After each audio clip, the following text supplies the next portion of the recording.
ራሱ እግዚአብሔር ነው ባይዘው ራሱ ክርስቶስ ኢየሱስ እግዚአብሔር ነው ፍጹም አምላክ መካከለኛ የተባለው ለምንድን ነው ብሎ ሲያብራራ ምን ይላል ፍጹም አምላክ ፍጹም ሰው የሆነው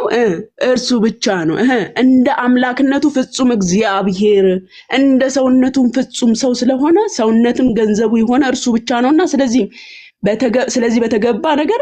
መካከለኛ ነው ከእርሱ በቀር ሌላ መካከለኛ የለንም ፍጹም እግዚአብሔር ተብሎ ሁለተኛ ጢሞቴዎስ ምዕራፍ 2:5 ላይ የተነገረው አንዱ አምላክ አንዱ እግዚአብሔር ተብሎ የተነገረው ማን ነው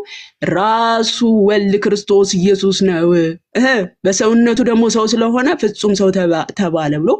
ቅዱስ ዮሐንስ አፈወርቅ ያብራራል ስለዚህ ወንድማችን ያመጣhat ማብራሪያ ከኪስናት ኪስ ትይዛታለ ማለት ነው ሌላው ምንድነው ተደጋጋሚ ያነሳው ወንድ ልጅ ነው እንደዚህ አይነት ሳይኮ ይተከማሉ ባይዘው በቃ የሆነ ምናፍርበት ምናምን ይመስላችኋል መሰለኝ በቃ እናንተ እኮ የምታመልኩት ወንድ ልጅ ነው ምንም ያነሳው ጥቅስ ላይ አንድም አልሄደባትም ባይዘው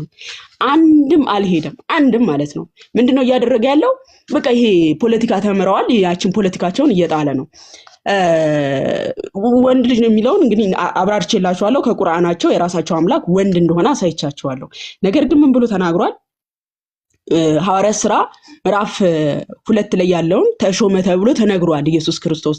ብሎ ተናገረ ክርስቶስ ኢየሱስ ተሾመ የተባለው ከምን አንፃር ነው ከተባለ ስጋ አምላክነት ያልነበረው ነው ኦፍ ኮርስ ስጋ በቃል የከበረ ነው በመለኮት የከበረ ነው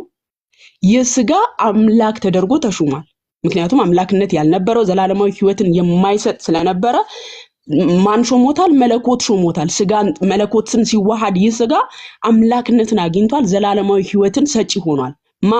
ያ ዘላለማዊ ህይወት የማይሰጠው ስጋ ዘላለማዊ አምላክን ሲዋሃድ ምን ሆነ ዘላለማዊ አምላክ ሆኖ ህይወትን ሰጪ ሆኖ ተነገረለት ስለዚህ ሐዋርያ ሥራ ምዕራፍ 2 ላይ ተነገረው ሾሞ ተብሎ የተነገረው ከዛ አንፃር ከስጋው አንፃር ነው እሱም ሲጀመር መለኮትማ ምን አይነት ስልጣን ይፈልጋል ሲጀመር እርሱ በእግዚአብሔር መልክ ሲኖር ሳለ ተብሎ ተነገረለት አይደል እርሱ አባቱን የሚመስል ነው እርሱ በስልጣኑ ከአባቱ ጋር የሚተካከል ነገር ግን የባሪያን መልክ ይዞ በሰው ምሳሌ ሆኖ ራሱን ባዶ አደረገ ተባልክ ኦኬ የባሪያን መልክ ይዞ በምስሉም እንደ ሰው ተገኝቶ ራሱን አዋረደ ተባለ ስለዚህ እሱ ስልጣን የሚሻ አይደለም እርሱ በባህሪው የተካከለ አምላክ ስለሆነ ስልጣን የሚሻ አይደለም ስልጣንን ያሻው ማን ነው ስጋ ነው ስጋ አምላክነት ስላልነበረው መለኮት ሲዋሃደው ቃል ለስጋ ክብር ስለሆነ ቃልን ስጋን አከበረው ማለት ነው አምላክነትን ሰጠው ሾመው ተብሎ ይነገራል ሐዋርያ ሥራ ምዕራፍ 2 ላይ ከአባቶች ትምህርት እንኳን አምጣ ስለመለኮት መሾም ከሆነ የሚናገረው ብዬ አንድም ማምጣታችንን ባይዘው እኔ ግን እዚህ ጋር ሳያለሁ የምትፈልገውን ጥቅስ ማለት ነው የምትፈልጋቸው አንተ ግን ከኪስ ነው የምታወራው